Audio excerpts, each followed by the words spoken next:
नमस्तेभ्यः ॐ नमस्तेभ्यः।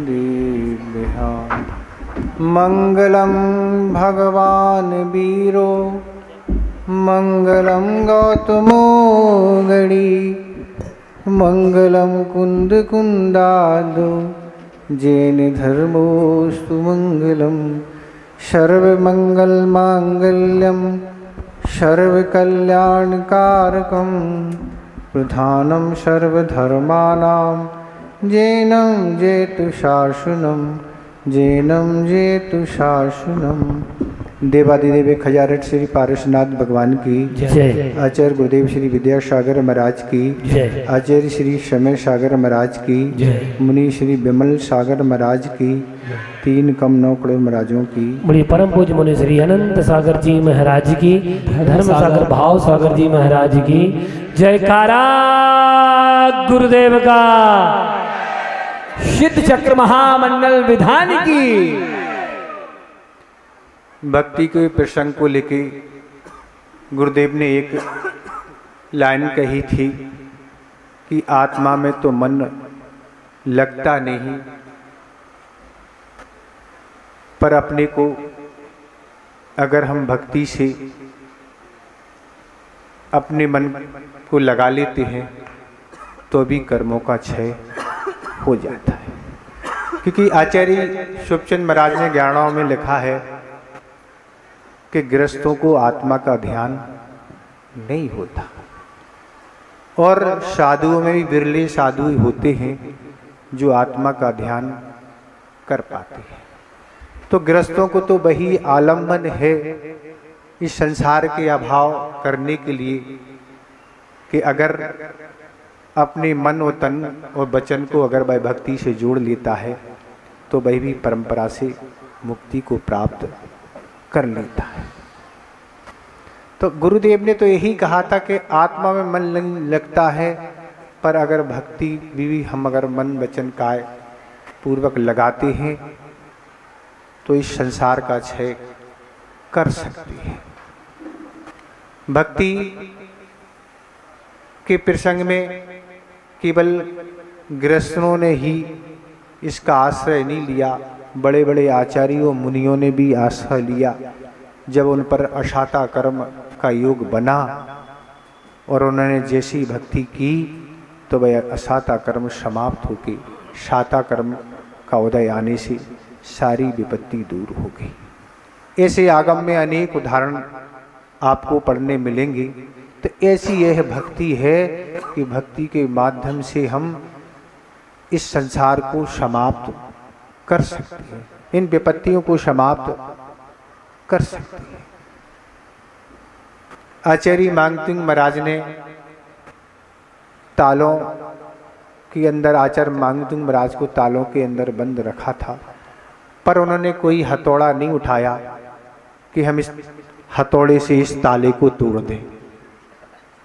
कोई भी उन्होंने देवों को याद नहीं किया, किसी को भी याद नहीं किया कि राजा पर प्रहार हो, किसी भक्त को नहीं बुलाया, पर उन्होंने भक्ति रूपी हथौड़ा जरूर उठाया। उस हथौड़े से वह सारे के सारे ताले खुल गए। तो ये भक्ति का ही चमत्कार है। अभी तक हम बासा में रह रहे थे और प्रसंग के अनुसार हम यही कह रहे थे कि बासा वाले तो बासा खा रहे हैं। पूर्व में इन्होंने बासा पुण्य किया था, वह खा रहे हैं, पर अब उनकी बुद्धि कुछ जागृत हो गई। अब उन्होंने ताजा भी बनाना प्रारंभ कर दिया है। अब वह ताजा बना रहे हैं, तो बासा तो उनके पुण्य में चल ही रहा है, पर अब जो वह पुण्य का संचय करते चले जा रहे हैं वह आगामी जीवन में उनके काम में आने वाला है। गुरुदेव ने यही बात कही थी कि हम जो भी भक्ति आराधना पूजा आदि करते हैं उससे ऐसे पुण्य का संचय होता है कि वह पुण्य पीछे कहीं छोड़ते ही नहीं। जहाँ भी आप जाएंगे पुण्य पीछे लगा रहता है। सो आपको सब धन वैभव और सुख शांति के साधन और सारी अनुकूलता बनी रहती है। देवों में यही स्थिति होती है। जब देव गति में सभी देव उत्पन्न होते हैं, पर एक के वैभव बहुत अच्छे होते हैं। आचार्य महाराज कहते हैं कि गाड़ी में दोनों बैठे हैं, ड्राइवर भी बैठा है और सेठ जी भी बैठे हैं, और दोनों सफ़ेद कपड़े पहने हैं, पर दोनों की क्वालिटी में बहुत अंतर है।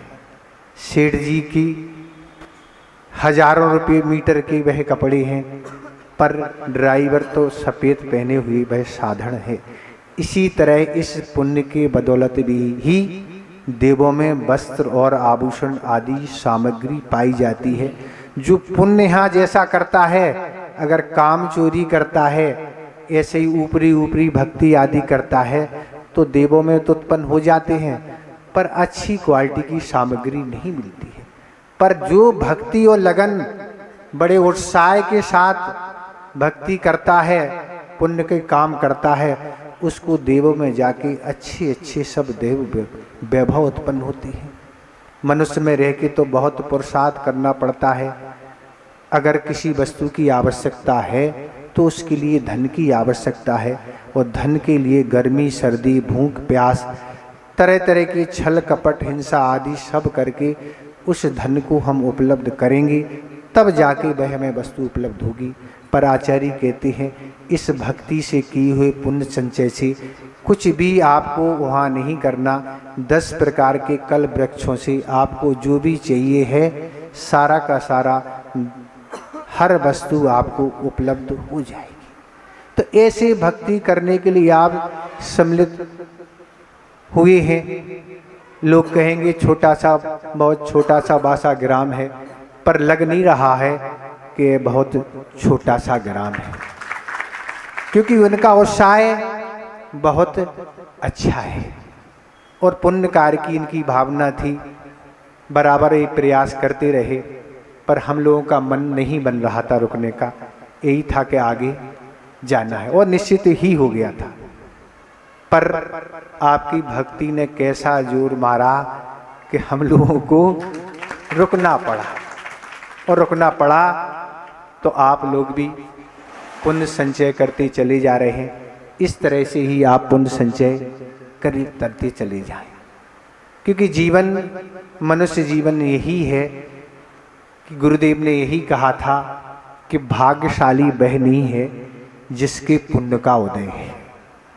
भाग्यशाली वह है जो पुण्य के उदय में, पुण्य के कामों में लगा है। उसको भाग्यशाली नहीं माना कि पुण्य के उदय से धन वैभव मिल गया है और आप पापों में उस धन वैभव को खर्च कर रहे हैं, अपने समय को खर्च कर रहे हैं, विषय और पापों में लगे हुए हैं, तो पूर्व पुण्य से वह सब कुछ मिल गया, इसलिए भाग्यशाली नहीं। वह भाग्यशाली नहीं, भाग्यशाली वह है कि पूर्व पुण्य के उदय से धन वैभव मिला है, तो उसको पुण्य के कामों में हम खर्च करते चले जा रहे हैं। उस समय को पुण्य के कार्यों में लगे हैं, वह भाग्यशाली है जो पूर्व का तो भोग ही रहा है, पर आगामी जीवन के लिए पुण्य का संचय करता चला जा रहा है, जो आगे जीवन में काम आने वाला है, वो आएगा ही। पुण्य तो ऐसी वस्तु है, बस्ती धन वैभव का बंटवारा किया जाता है, पर इस पुण्य का बंटवारा कोई कर नहीं सकता। आपका पुण्य कोई छीन ले, चुरा ले, ये संभव नहीं। वह तो आपका फिक्स डिपॉजिट हो गया, समय पर वह उदय में आएगा, आप उसका उपयोग अच्छी से कर सकते। इसलिए भक्ति लगन के पूर्वक करें। यहाँ समय को नहीं काटना है, यहाँ तो कर्मों को काटना है। ऐसे कर्मों को काटना है जो हमें सिद्धत्व की प्राप्ति करा दे। आचार्य पूज्यपाद महाराज ने समाधि तंत्र में एक श्लोक दिया कि जिस तरह दीपक बाती की संगति से दीपक रूप धारण कर लेती है, इसी प्रकार हम अरहंत सिद्ध आदि की उपासना करके हम भी उस सिद्धत अवस्था को प्राप्त कर सकते हैं।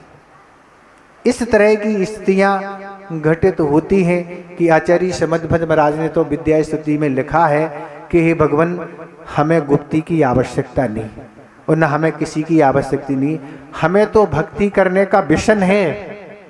संसारी प्राणी में अनेक विषन होते हैं, पर हमें तो एक भक्ति करने का विषन है, और उस विषन के माध्यम से हम आपको प्राप्त कर लेंगे और मुक्ति को भी प्राप्त कर लेंगे। तो ऐसे विषण के धारी वह आचार्य शमदभद्र महाराज थे।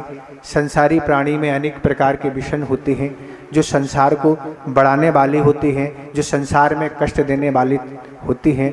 पर आचार्य शमदभद्र महाराज को ऐसा विषण था कि एक नहीं, उन्होंने अनेक स्तुति परक ग्रंथों की रचना की।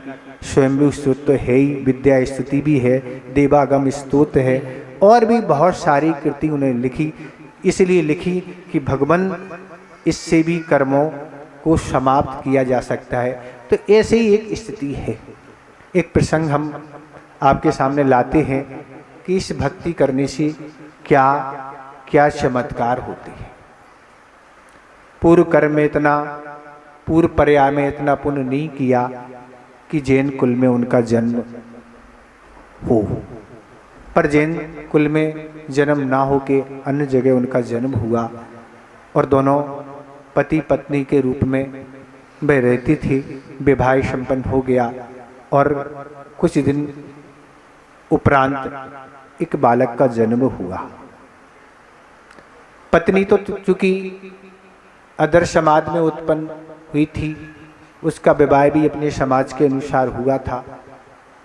पर जैन धर्म के जो पालन करने वाले आसपास के लोग थे, उनकी संगति से उसने जैन धर्म स्वीकार कर लिया था। और विवाह होने के बाद उसने अपने पति को भी जैन धर्म की सारी विशेषताएं बताई कि जैन धर्म बड़ा विशाल है, उसकी उपलब्धियां भी बड़ी विशाल है, और बड़ी हम तो आस्था के साथ इस जैन धर्म का पालन करते हैं। और ये सारी बातें बताते हुए उसने अपने पति को भी जैन बना लिया।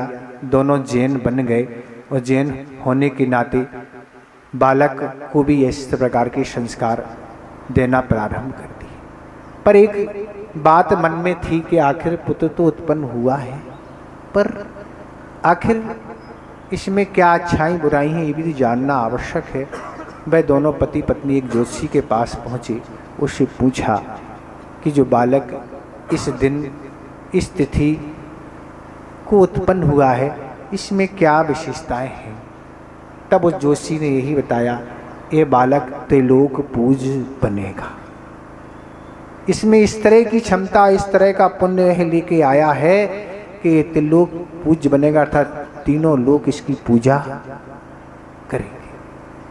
बालक को उसकी योग्यता बढ़े, इसलिए तरह तरह के जैन धर्म के अनुसार उसको संस्कार देना प्रारंभ कर दिए, और इस तरह बालक बड़ा हो गया।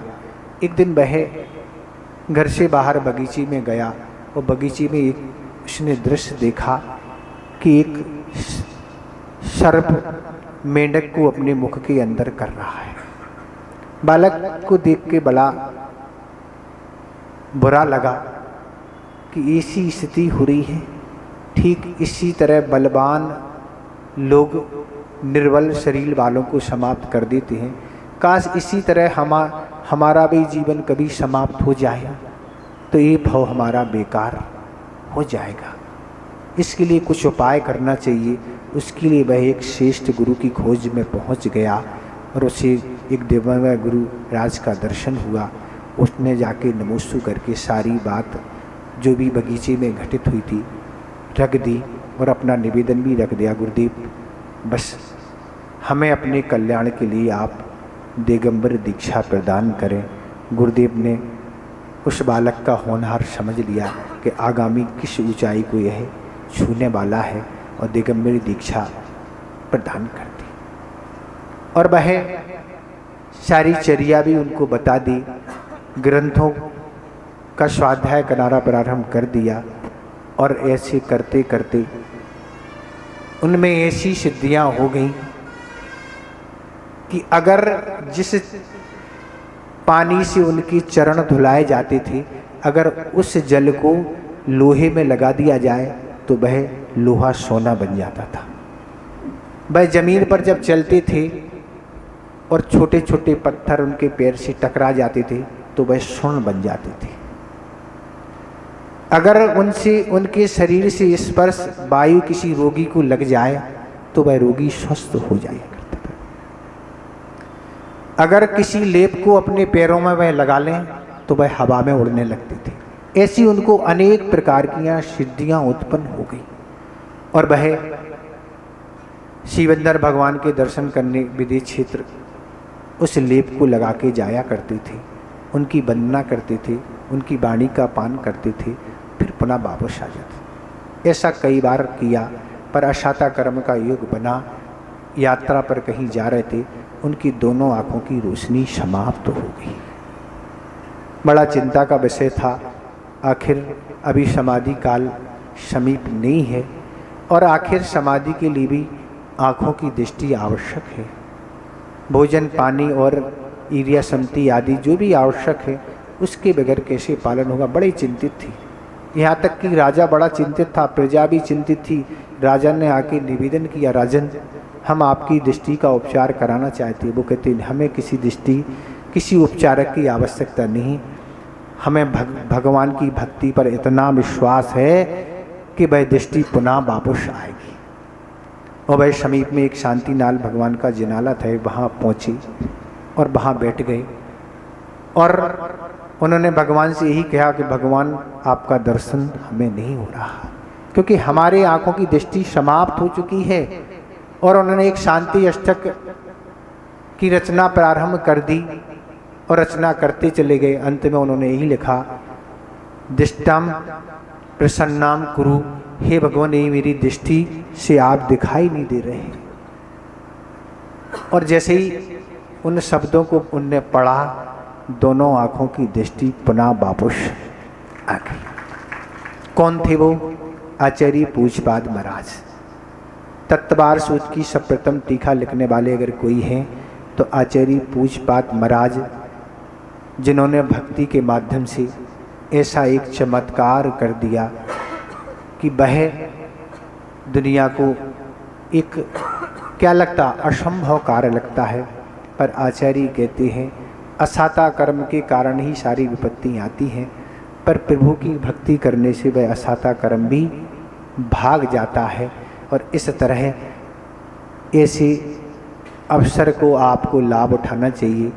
आपको ऐसा क्या मिला है, सिद्ध चक्र विधान करने का अवसर मिला है, तो इसमें समय और काटते नहीं हुए आपको मन को अच्छे बनाते हुए ऐसे पुण्य का संचय करें कि आगामी जीवन में वह काम करते हुए मुक्ति का कारण बने।